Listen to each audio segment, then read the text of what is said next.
Okay, so we're back. Now I want to add a date here, around here. So let's create a new paragraph inside the main box, and we'll call it p class equals date. Forgot to put in the columns. So class date, and we'll put in today's date, which is 18th June 2020. Now as you can see, it's at the top, but we want it beside the my first blog post. So how do you do that? Now let me tell you something about elements called relative and absolute. Everything inside this element is relative by default.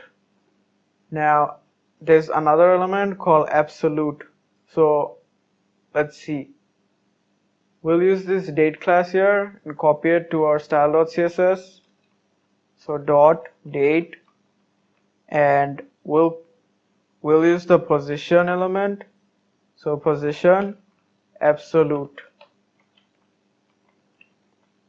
Now as you can see, these things inside or basically over this paragraph, this heading, the my first blog post.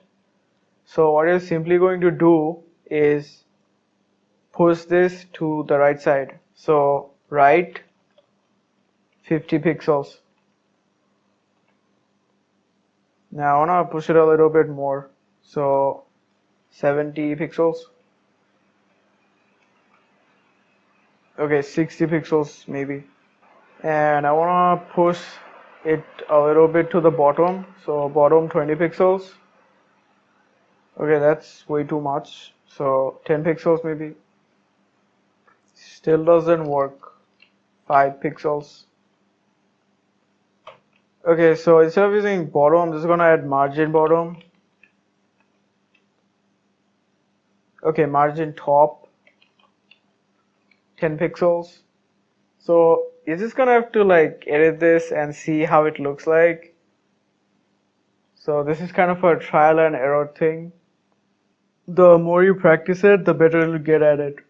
So we're almost at the end of this crash course, and if you're still with me, then thank you very much. In the next video, we'll talk about the Chrome developer tools.